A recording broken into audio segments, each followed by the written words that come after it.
Ici, je vais vous donner 2 termes aujourd'hui qui devraient normalement sortir de votre jargon d'enfant de Dieu.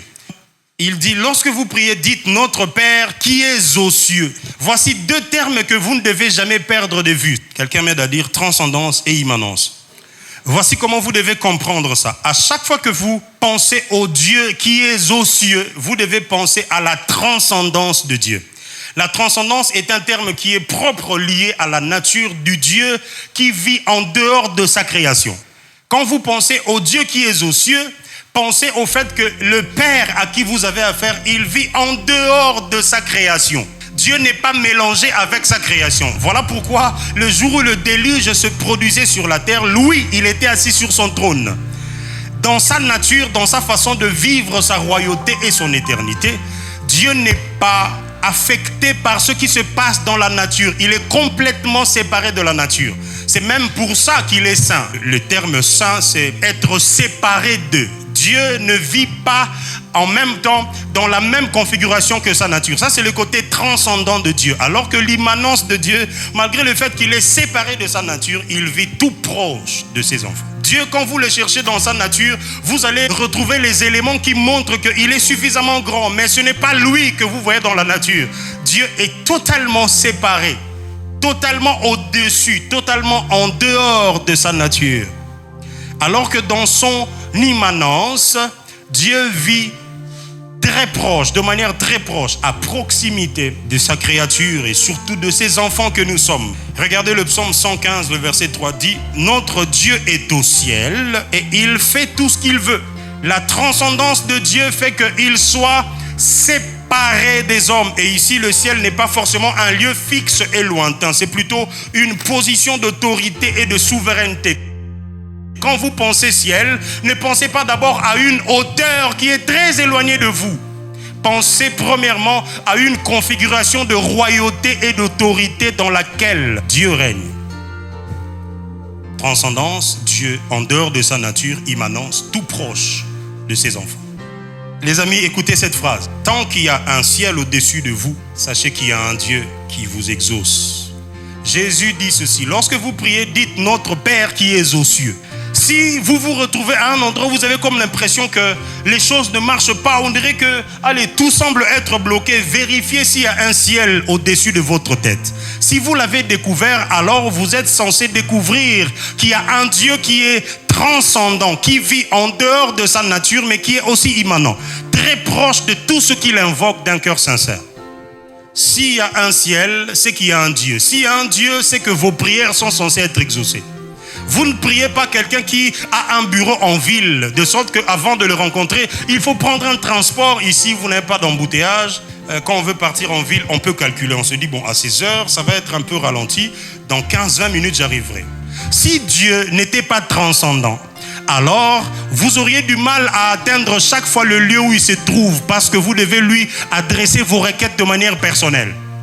Dieu s'est arrangé de manière à ce que partout où vous serez, quand il y a un ciel au-dessus de vous, il y ait la possibilité de faire monter des prières au Dieu transcendant qui répond parce qu'il est tellement immanent, tout proche de vous.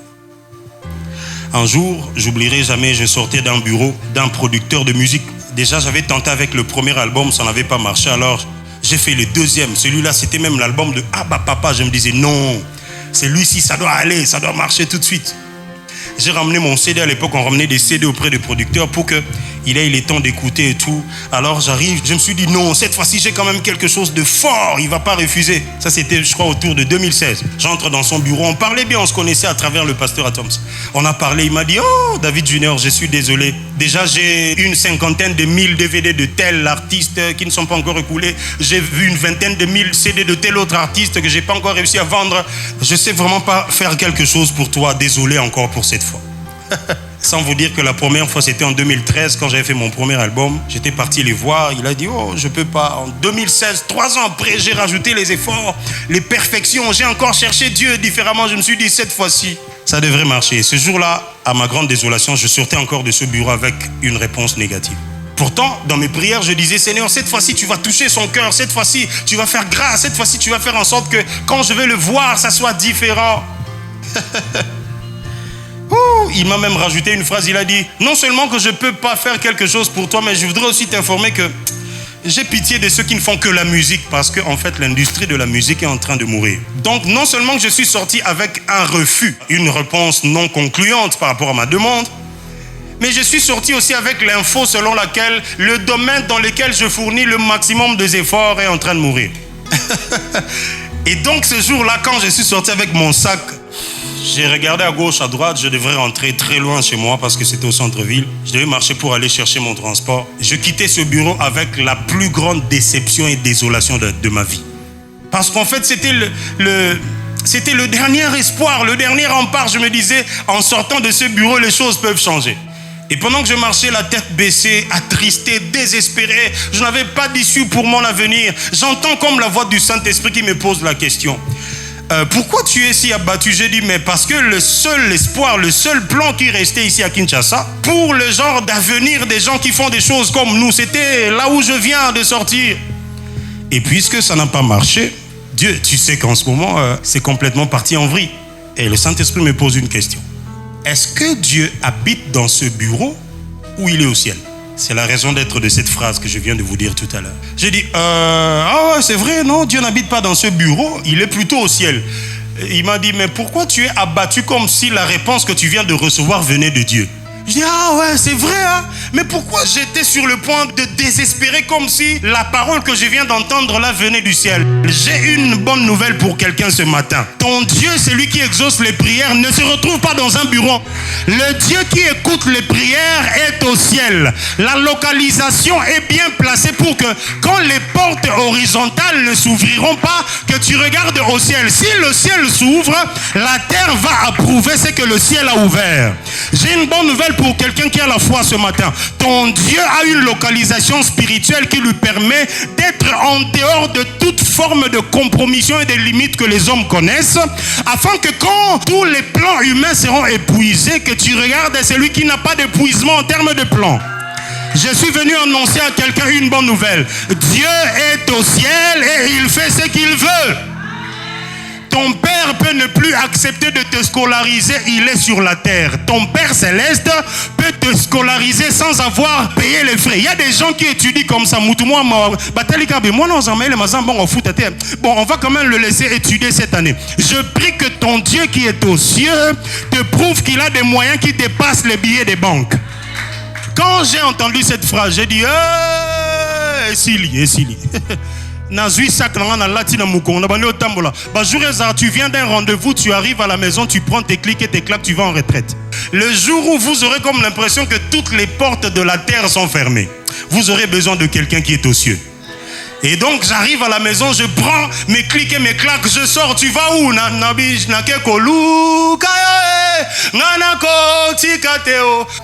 Et les amis, il y a des gens qu'il ne faut pas écouter à une certaine saison de votre vie. Qui vous a dit que si vous avez épuisé tous les plans des hommes, les plans au ciel sont aussi épuisés? Oh, il y a des gens comme ça. Non, pasteur, nous on nous a dit que dans notre famille, on n'est pas très intelligent, on est juste moyen. Hein, voilà pourquoi même quand j'ai fourni des efforts, je ne peux pas dépasser tel niveau. Oh, c'est faux. Ça, c'est un homme qui a dit. Est-ce que tu sais ce que ton père a dit dans les cieux? Est-ce que tu connais l'esprit qu'il a fait habiter en toi, par lequel tu as été adopté? La Bible l'appelle l'esprit de sagesse et d'intelligence, de conseil et de force. Maintenant, comment est-ce que tu commences à te juger comme si tu vivais dans la moyenne, alors que ce que le ciel dit est contraire à ce que les humains ont dit? Les amis, le ciel n'est pas un lieu fixe. Heureusement que Dieu n'a pas un bureau, un endroit où tu n'as pas beaucoup d'accès. Imaginez que Dieu vivait dans la présidence. Tu es déjà entré dans la présidence combien de fois dans ta vie? Combien de fois? Aucune. Donc si Dieu vivait dans la présidence, tu ne serais jamais exaucé. Aide-moi à dire au voisin, Dieu est aux cieux. Et il fait ce qu'il veut. Est-ce que je parle à quelqu'un? Quatrième évidence, il dit, lorsque vous priez, dites, Père, que ton nom soit sanctifié. Sanctifié du grec agiazo, qui veut dire mettre à part, rendre saint, séparé pour Dieu, reconnaître comme sacré. Quand vous dites que ton nom soit sanctifié, vous êtes en train de séparer le nom de Dieu de tous les autres noms qui ne sont pas comme le sien. 4 informations. Dieu est déjà saint en lui-même. C'est pas comme si, en disant que ton nom soit sanctifié, vous êtes en train de les sanctifier davantage. Dieu est saint. La sainteté de Dieu ici veut parler de la perfection, mais aussi du fait qu'il n'a pas besoin de rajouter quelque chose de plus dans ce qu'il est déjà. Ce sont les humains qui ont besoin de s'améliorer, de faire des progrès, de faire des pas en avant. Voilà, ils veulent voir une année être meilleure que celle qui est passée. Il y a des gens qui ont dit 2026, ça va être comme 2025. Je vais faire de mon mieux pour que ça soit différent. Je vais poser des actions différentes. Je vais faire des choix différents. Je veux me discipliner différemment. Dieu n'a pas besoin de s'améliorer. Il est parfaitement parfait. Il est parfaitement saint. Ésaïe chapitre 6 verset 3 dit: Saint, Saint, Saint est l'Éternel. Le fait que ça soit repris 3 fois ne veut pas dire que Dieu est 3 fois saint. Pourquoi il serait 3 fois? C'est trop petit. Le chiffre 3 généralement fait rappel à ce qui est complet, à ce qui ne manque de rien, à la totalité. Voilà. Voici la deuxième des choses que vous devez savoir au sujet de que ton nom soit sanctifié. C'est qu'en disant ton nom soit sanctifié, nous ne rendons pas Dieu plus saint. Je l'ai déjà dit tout à l'heure. Mais nous prions que sa sainteté soit reconnue, honorée et manifestée dans nos vies et par nos paroles et nos actes reflétant donc sa nature. Quand vous dites que ton nom soit sanctifié, sanctifié par qui? Par nous. Sanctifié où? Ici. Par qui? Par nos vies. Il faut que ceux qui vivent à nos côtés sachent et sentent, remarquent que nous vivons dans une relation d'un Dieu qui n'est pas comme les hommes. Et à force d'être avec lui, à force de sanctifier son nom, ce n'est pas nous qui rendons son nom saint, c'est plutôt nous qui voulons voir les effets de la sainteté de son nom se manifester dans notre vie à travers nous. Troisième chose, dans la Bible, le nom représente la personne elle-même, son caractère et sa présence. Quand vous dites le nom de quelqu'un, en réalité, vous parlez de la personne. Quand vous dites que le nom de Dieu soit sanctifié, vous êtes en train de dire que le Dieu qui s'est révélé par le nom que je suis en train d'invoquer maintenant soit sanctifié. Quatrième, c'est que par nos vies, nous pouvons honorer ou profaner le nom de Dieu. Regardez ce qu'Ézéchiel chapitre 36, verset 23 dit. « Je sanctifierai mon grand nom qui a été profané parmi les nations, que vous avez profané au milieu d'elles. » Dieu se charge de redonner l'éclat de la sainteté à son nom que son peuple a profané par sa manière de vivre. Vous n'avez plus vécu de manière à ce que mon nom soit glorifié. Et les nations sauront que je suis l'Éternel, dit le Seigneur l'Éternel, quand je serai sanctifié par vous sous leurs yeux. Les amis, quand vous dites que son nom soit sanctifié, vous êtes appelés à incarner une vie qui honore Dieu, qui honore le nom du Dieu en qui vous croyez dans votre milieu de tous les jours. Si vous êtes prêts à invoquer, confesser son nom, sans que les effets de la nature du nom que vous confessez se manifestent dans votre vie, là, vous n'êtes pas en train de le sanctifier. Sanctifier le nom de Dieu ici dépasse le simple fait de dire que son nom soit sanctifié.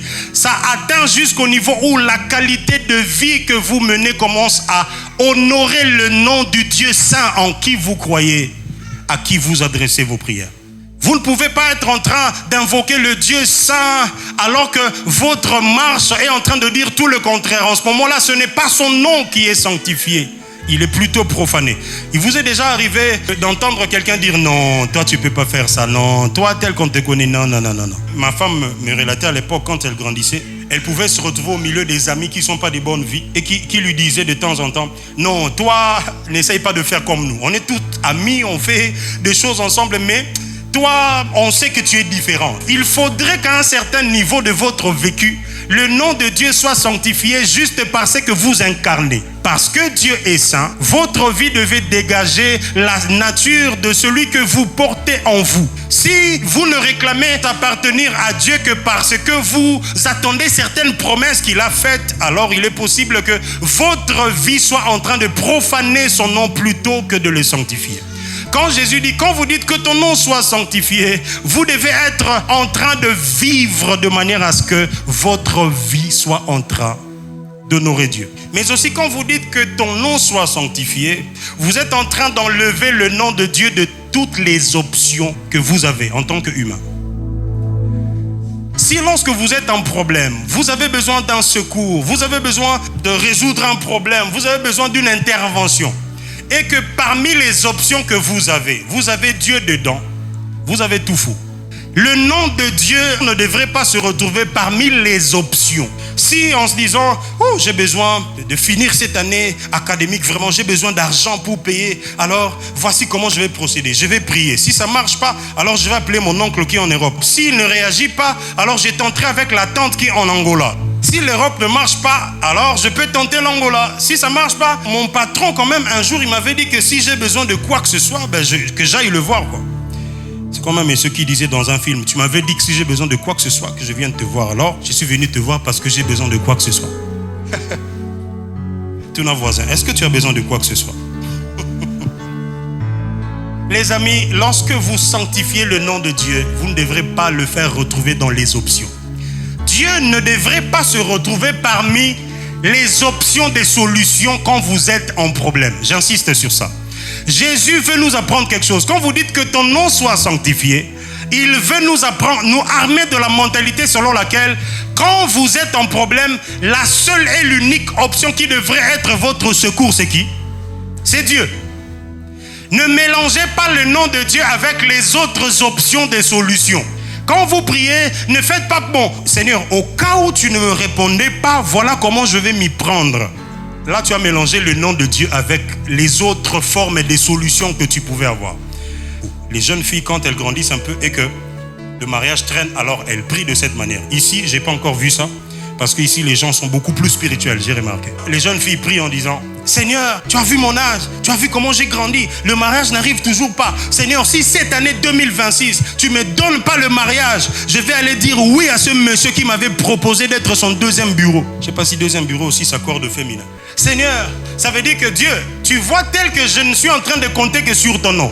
Si ton nom n'intervient pas, si dans ta toute puissance tu ne fais rien, alors j'ai une autre option en dehors de ton intervention. En ce moment-là, le nom de Dieu est profané, pas sanctifié. Moi, j'ai une question pour vous. Quelles sont les choses qui vous font penser aux autres options des solutions en dehors de Dieu? Quelles sont les choses que vous pensez gérer de vos propres efforts sans Dieu? Quelles sont les choses que votre salaire rassure ou bien votre cotisation pour préparer votre retraite assure dans votre vie? Ici, c'est comme Paris, quoi. Qui espère que quand il aura fini sa carrière, c'est son investissement en termes de cotisation de retraite qui va rassurer le reste de ses jours sans travail? Qui pense que ce n'est que parce qu'il a un bon salaire que son train de vie est maintenu de cette façon? Qui pense que c'est parce que son mari a pris le temps quand même d'investir à gauche et à droite? Voilà pourquoi même quand je prie, je sais que je ne manquerai pas du pain. Vous savez que le problème, ce n'est pas le pain, c'est plutôt la capacité de l'avoir sur sa table et de les manger correctement et que ça produise les effets que ça doit produire dans votre corps. Vous avez déjà vu les gens qui ont beaucoup d'argent mais qui n'ont plus d'appétit? Les gens qui ont tout ce qu'il faut mais qui manquent de tout en même temps? Les gens qui ne manquent de rien mais qui souffrent de ces genres de maladies? Je connais un homme qui a dit, l'année passée, je suis parti 12 fois en Europe parce que chaque début du mois, je devais être en rendez-vous avec mon cardiologue. Faites-moi demander aux voisins, quelles sont les choses que ton argent peut faire? Le nom de Dieu ne devrait pas se retrouver parmi les options. Toi, depuis, ça fait 10 ans, si tu tombes malade, c'est un peu de palu, un peu... Ici, il y a aussi la fièvre typhoïde. Les amis, Jésus nous apprend à prier avec une attitude de dépendance au Père qui n'est pas mélangé avec les options des hommes. Vous avez vu ça? Quand tu dis que ton nom soit sanctifié, le nom que j'invoque ne fait pas partie ni des grands noms de ma famille, ni des grands noms de mon entreprise, ni des grands noms de mon pays. Le nom de Dieu est mis à part. Quand je l'invoque lui seul, pas avec un autre nom à côté, comme si, si Dieu ne fait rien, je peux recourir à quelque chose d'autre. 5. Il a dit, quand vous priez, dites que ton règne vienne. Le mot grec basileia signifie règne, royauté, gouvernement ou seigneurie. Quand vous parlez du règne de Dieu, vous parlez de son gouvernement, de sa royauté, de sa seigneurie dans nos vies, mais aussi dans le monde. Quand vous priez pour que le règne de Dieu vienne, vous invitez sa justice à remplacer nos compromis, sa paix à guérir nos conflits et sa vérité à éclairer nos ténèbres. Matthieu chapitre 6, verset 33 dit « Cherchez premièrement le royaume et la justice de Dieu. » Romains 14, 17 dit « Le royaume de Dieu n'est pas le manger, le boire, mais la justice, la paix et la joie par le Saint-Esprit. » Quand vous pensez au règne de Dieu, pensez à ces 3 choses, la justice, la paix et la joie. Luc chapitre 17. Les pharisiens demandèrent à Jésus quand viendrait le royaume de Dieu. Il leur répondit, le royaume de Dieu ne vient pas de manière à frapper le regard. On ne dira point, il est ici ou il est là, car voici le royaume de Dieu est au milieu de vous. Quand vous dites que ton règne vienne, c'est pas comme si vous attendez quelque chose qui est absent. Il est déjà là. Vous êtes en train de vouloir le manifester en fait. Quand vous dites à Dieu que ton règne vienne, vous êtes en train de lui dire en réalité qu'il se révèle chaque fois que nous avons choisi de fonctionner dans la justice, chaque fois que nous avons choisi de semer la paix autour de nous et surtout quand nous vivons la joie de l'esprit. 3 choses caractérisent le royaume de Dieu: justice, paix et joie. Quand vous priez que ton règne vienne, vous êtes en train de lui dire, Seigneur, fais que par nous les gens vivent ta justice. Ici, ce n'est pas Dieu qui est en action. Quand le règne de Dieu doit venir, c'est nous qui prions pour qu'il vienne, qui devons manifester ce règne ou ce royaume. Le royaume ou le règne de Dieu est une mentalité qui influence notre entourage par la manière dont nous vivons dans la justice de Dieu, la manière dont nous incarnons la justice de Dieu. Vous ne pouvez pas prier en demandant le règne de Dieu si vous n'êtes pas prêt à être l'instrument de justice de Dieu. On vit dans un monde où tout est dans l'injustice. J'ai regardé une vidéo dernièrement. Il y a un professeur qui est entré dans un auditoire. Ça fait le tour des réseaux sociaux. Dès qu'il entre, il demande, mademoiselle, vous qui êtes en veste bleue. C'était une jaquette jean bleue. Moi, oui, toi. Il lui dit, lève-toi. Elle se lève et il lui dit, sors et je ne vais plus jamais te voir assister dans mon cours. La jeune fille demande, mais monsieur, je n'ai rien fait. Il dit, je ne vais pas le répéter pour la 2e fois gentiment. Il avait l'air tellement autoritaire, le monsieur. Et tous ses amis étaient indignés. La première des choses qu'il fait quand il entre, c'est chasser une pauvre fille assise tranquillement, habillée décemment, il n'y a aucun souci. Et la fille a pris ses clics et ses claques, elle est sortie. Alors il pose la question, à quoi servent les lois? L'un d'eux a dit non, c'est pour l'ordre social. L'autre a dit faire respecter l'autorité. Un troisième a dit c'est pour établir la justice. Il a dit voilà, c'est ce que je cherchais. Alors il pose la question, pourquoi vous n'avez pas réagi quand j'ai fait sortir votre ami? Ils sont restés silencieux. Il leur a dit parce que vous vous êtes dit que ça ne vous concernait pas. Regardez comment on vit dans notre société, exactement comme dans cet audit. Le prof entre, il chasse l'un de nous gratuitement et personne n'a le droit de lui poser la question, monsieur, mais c'est quoi la raison? Et il lui dit, ne viens plus jamais assister à mon cours. Les amis, c'est la toute première séance qu'il entre, c'est la première fois qu'ils se voient de leur vie. Même si on a peur de... Pourtant, on est le premier à faire des pétitions et des syndicats à des endroits où il ne faut même pas le faire. À chaque fois qu'on est en train de vivre dans un contexte d'injustice et sans réagir alors qu'on le pouvait, on devient complice à l'injustice qui est le contraire d'une des valeurs du royaume de Dieu. Quand vous dites que ton règne vienne, prie contre cet esprit qui travaille avec ce professeur qui, à chaque fois qu'il entre dans l'auditoire, il met mal à l'aise tous ceux qui sont droits. Je ne vous ai pas relaté, c'était à l'école de l'Apollo, je pense, je parlais de ça quand j'étais en 2e graduat, quand je faisais les sciences politiques. À l'époque, ça fait beaucoup d'années passées. Il y a un des chefs de travaux qui nous enseignait la statistique. C'était déjà connu. On est dans une faculté des sciences sociales, les gens qui n'aiment pas trop les calculs.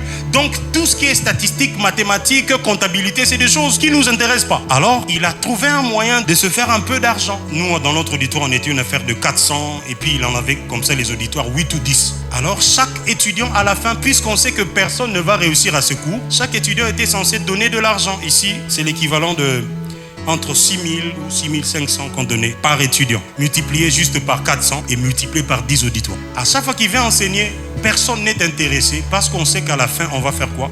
Et on va passer de classe. Moi, quand j'ai voulu reprendre les études, parce que c'était bien après que j'avais déjà arrêté, j'ai dit à Dieu, je veux partir dans cette université avec les valeurs du royaume. J'ai prié tellement dans les moindres détails au point que j'ai dit à Dieu, même le voisin qui va s'asseoir à ma gauche doit être celui que tu as programmé. À ma droite, devant, derrière. Si je ne les influence pas, donc ils ont quelque chose de positif à me communiquer. Et donc ça a été fait quand je suis arrivé. J'ai vu que Dieu m'a entouré des gens qui avaient besoin de mon influence. Et donc je leur ai dit, les amis, nous, on va faire la différence.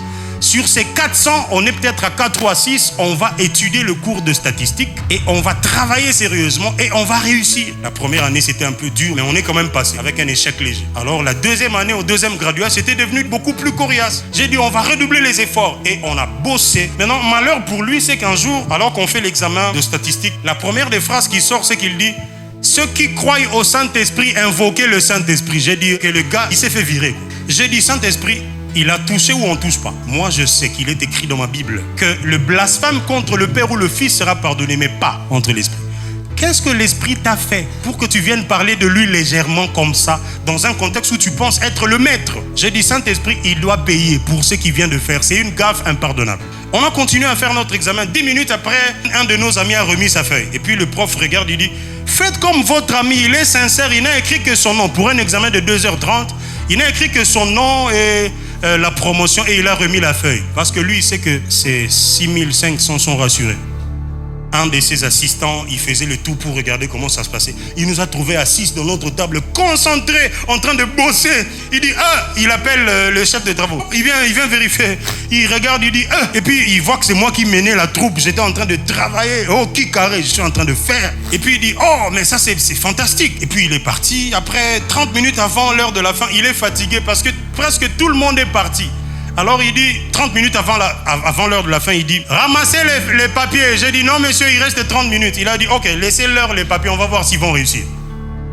Du quoi? On a fini nos 30 minutes tranquilles. Ne bajou monsieur Zara, so outi classe bon ozongi. Kene maman ti chambre, kopia mutumbo tete. Na kemba moroti. Bonsoir, bonsoir. On a occupé mutumbo na koti ti chambre na bi Saint-Esprit. Je suis venu pour deux choses. La première, il a parlé légèrement de toi avant l'examen. 2, il veut nous faire croire qu'il est tellement tout puissant, au point qu'il a vu qu'on a travaillé. Il nous a même félicité au début. Maintenant, il veut juste jouer au coriace pour nous. J'ai dit non. Voilà comment ça va se passer. Il doit savoir que spirituellement, il y a des gens qui fonctionnent dans une sphère beaucoup plus élevée que lui. Il semblerait qu'il était occultiste. 1, on va réussir. Ça, c'est de 1. Ça, c'est un acquis. Ça ne va pas changer. 2, il faut qu'il paye pour la gaffe de parler légèrement du Saint-Esprit. Et vous savez quoi? Quand on a publié les résultats, tout le monde a échoué comme d'habitude, sauf nous 6, moi et mes amis. Et vous savez quoi? J'étais la plus grande cote de toutes les 8 années qu'il a enseigné, parce qu'en fait, les gens ne faisaient que payer l'argent. Entre 16 ou 18 sur 20. Les amis, le règne de Dieu, c'est l'incarnation des valeurs du royaume. Si tu décides de manifester le Dieu en qui tu as cru et à qui tu appartiens, alors Dieu prendra plaisir à te distinguer dans des conditions de défi. Si tu décides d'être comme tout le monde, alors tu vivras ta vie tranquille comme tout le monde. Ce jour-là, j'aurais corrompu pour passer des classes. Aujourd'hui, je ne sais même pas ce que je ferai de ces diplômes de sciences politiques et administratives. Bon, peut-être que dans les jours qui vont venir, je vais occuper des fonctions politiques. Peut-être que je deviendrai ambassadeur de notre pays ici. Qui sait? Imaginez votre pasteur ambassadeur.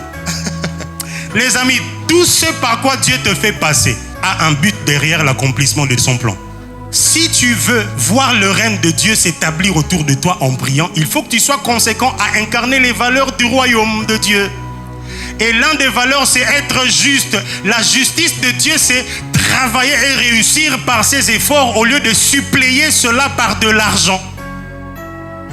Jésus, finalement, tu nous apprenais à prier ou il nous apprenait une mentalité. Ça veut dire que la prière dépasse le fait de fermer les yeux et d'être en train de parler. Après avoir prié, il y a des actions qu'il faut poser afin que ceux qui vivent autour de toi sachent que le Dieu de tes prières produit des résultats dans la qualité de ta vie.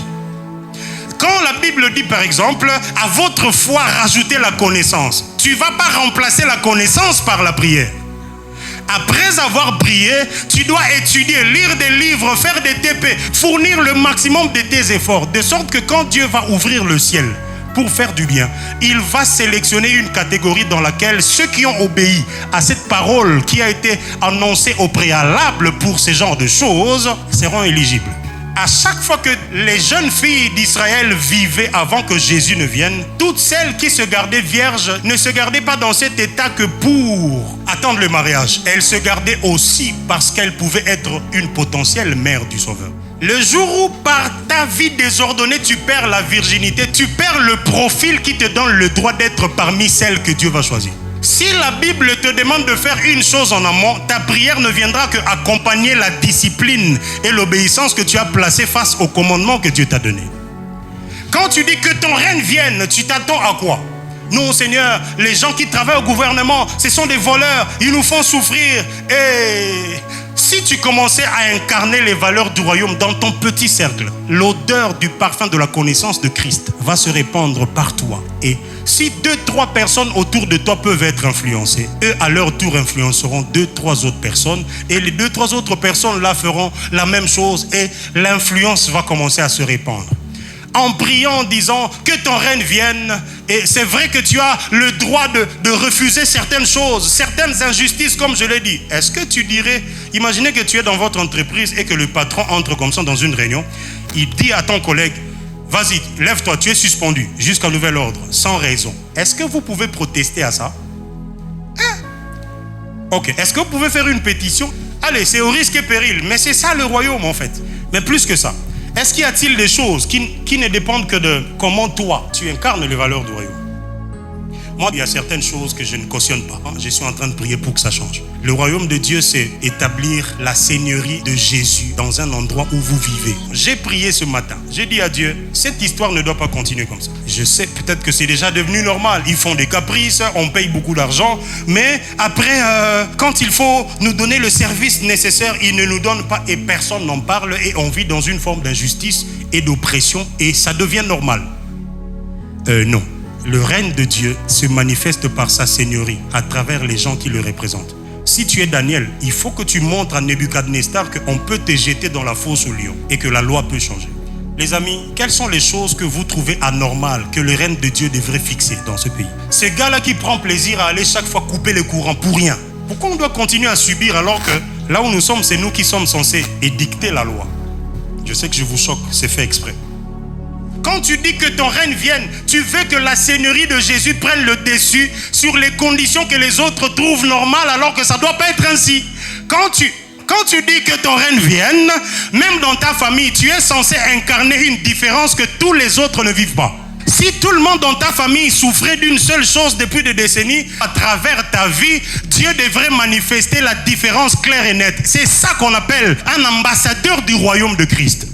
Normalement, à travers toi, le règne de Dieu, qui est le règne de la justice, de la paix et de la joie, devait être manifesté au vu et au su de tous. Tu sais pourquoi ça ne change pas? Parce que quand tu pries, tu n'as pas conscience qu'en disant que ton règne vienne, tu dois imposer des lois spirituelles qui régissent au-delà de ce que les hommes ont tracé ou imposé comme loi. La justice, la paix et la joie.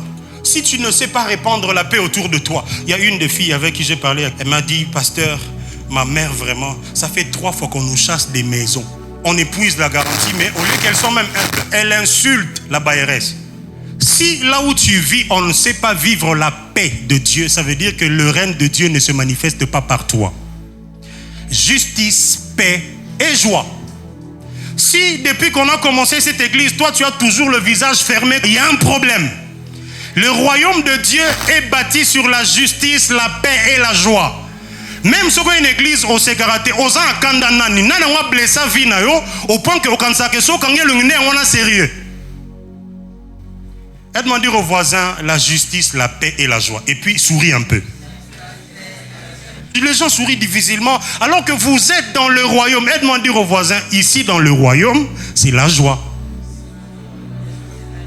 Je prie que la joie du Seigneur soit votre force. Je prie que cette fois-ci, quand vous direz notre Père, que ton règne vienne, qu'il te remplisse de la joie qui ne vienne pas de billets de banque. Parce que salaire ça va. La joie du Seigneur fait ma force. Le royaume de Dieu, c'est le royaume de justice, de paix et de joie. Quand je prie, je suis conscient que son règne en moi produit la joie. Quelqu'un m'a dit un jour, pasteur, yo c'est gazega mingi, oye bibiska na utita. Na c'est gazega mingi, nazara muto kanda fort, oga moto kanda kanda, azwa douceur à molimo, ça dit côté nazaga na so moninga na version na okogata. Elle demandé aux voisins, pourquoi tu n'es pas dans la joie? La Bible dit, réjouissez-vous dans le Seigneur, je le répète, réjouissez-vous. Dimanche prochain, on aura notre moment de communion fraternelle, n'est-ce pas, maman Elva? On sera là en train de manger nos fruits, de papoter, de rire. Je serai en train de regarder les visages des gens. Non, c'est pour rire. Les amis, quand vous dites le règne de Dieu, vous devez incarner ces 3 choses. La justice, la paix et quoi? Est-ce que je parle à quelqu'un? Voici par où je vais m'arrêter aujourd'hui. Que ta volonté soit faite. 2 termes aussi que vous devez apprendre, ça va vous bouleverser un peu, mais ça va vous aider pour toute la vie. Le téléma et le bouléma. Quelqu'un m'aide à dire téléma et bouléma.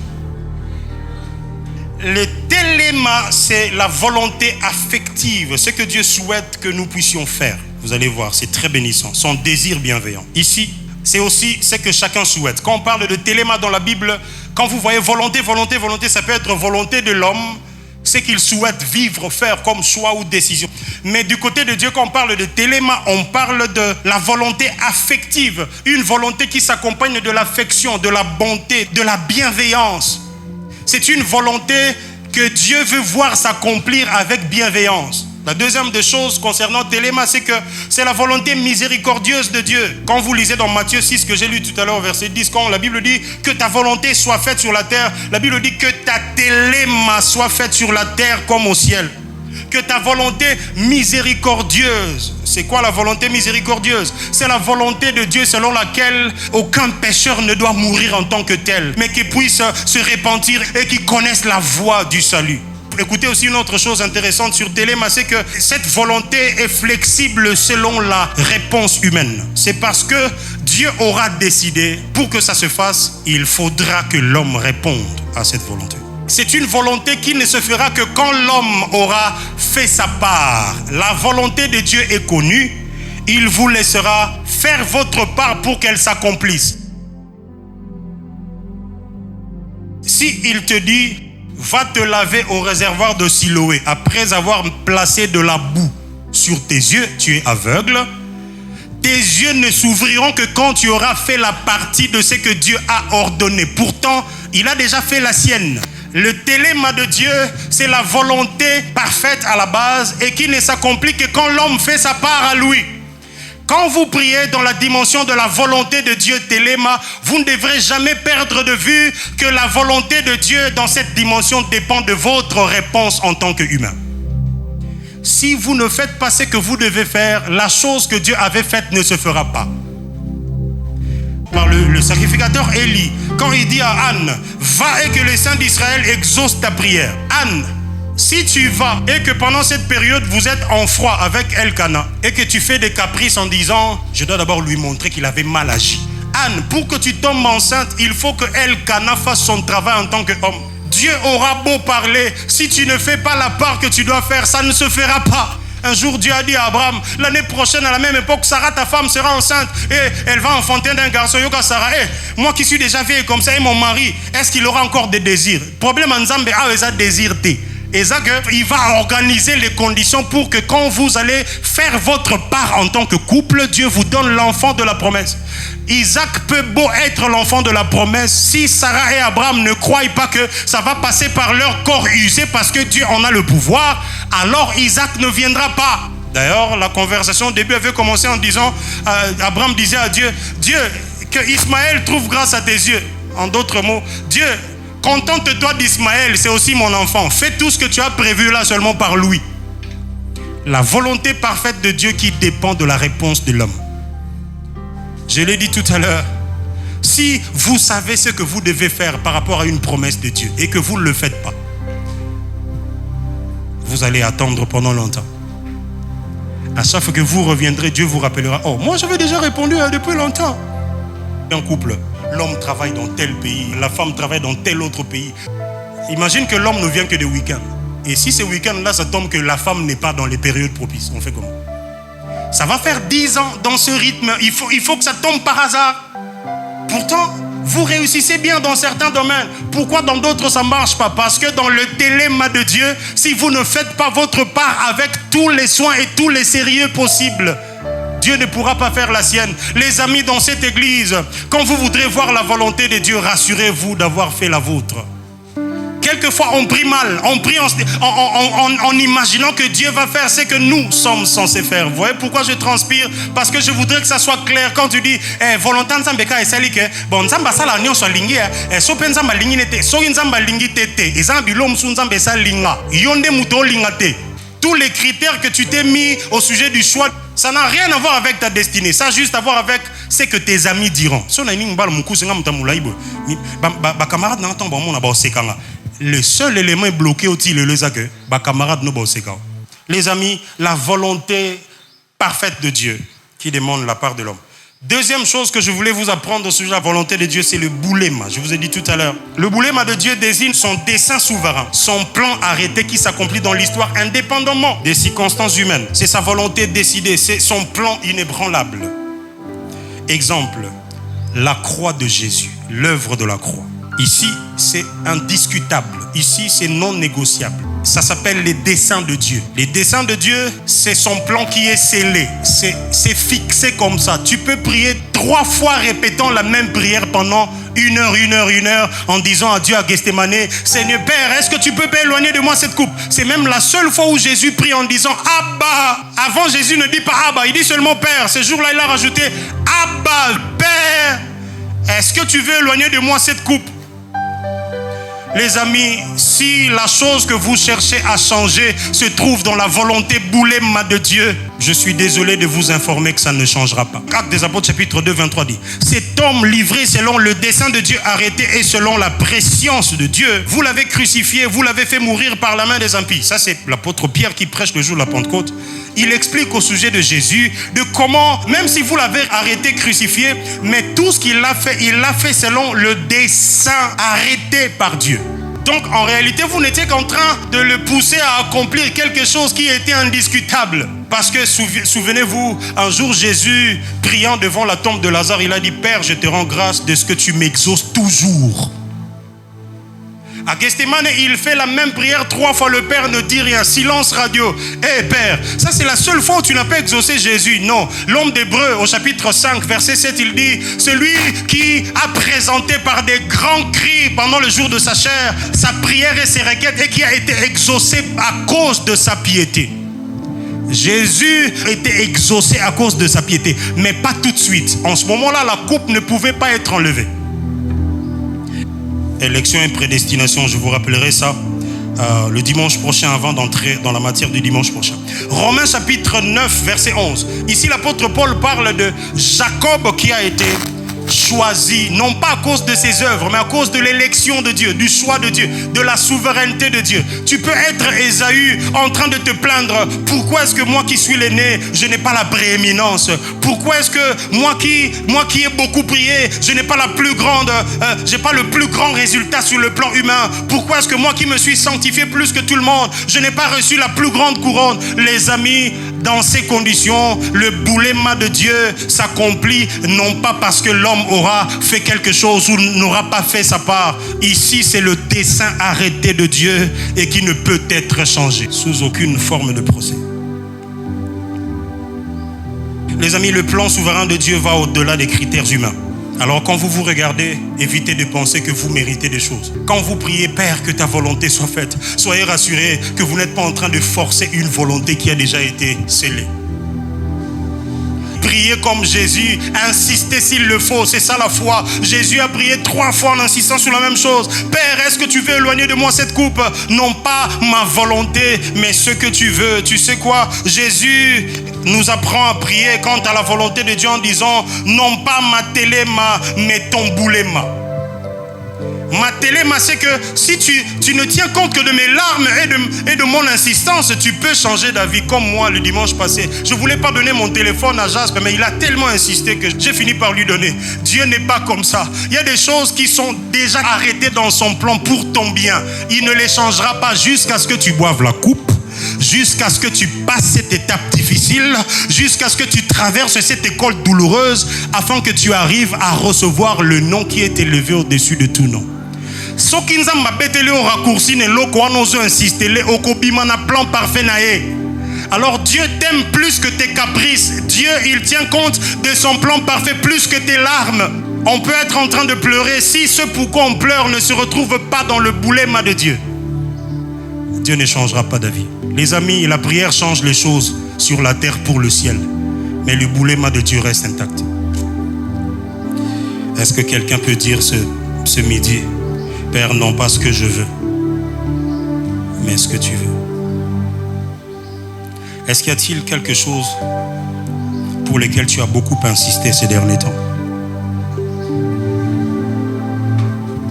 Et depuis, tu as comme l'impression que Dieu n'écoute pas tes prières. Il est écrit, oh, toi qui écoutes la prière, tous les hommes viendront à toi. pourquoi il n'écouterait pas? Voilà plutôt une des meilleures façons de prier ce midi. Seigneur, révèle-moi ta volonté boulema. Révèle-moi ce qui est scellé. Révèle-moi la coupe que je dois absolument boire. Fais-moi savoir là où je ne suis pas Jacob et que malgré mon âge ou mon droit d'aînesse, je ne mérite pas ces choses que lui reçoit. Seigneur, fais-moi comprendre là où j'essaye d'insister, comme Jésus à Gethsémane, que ça ne changera pas jusqu'à ce que je boive la coupe. Alors s'il faut boire la coupe, donne-moi juste la force. Les amis, si Dieu ne change pas les choses à cause de ton insistance, c'est qu'il te donnera la force de passer cette épreuve avec victoire. Je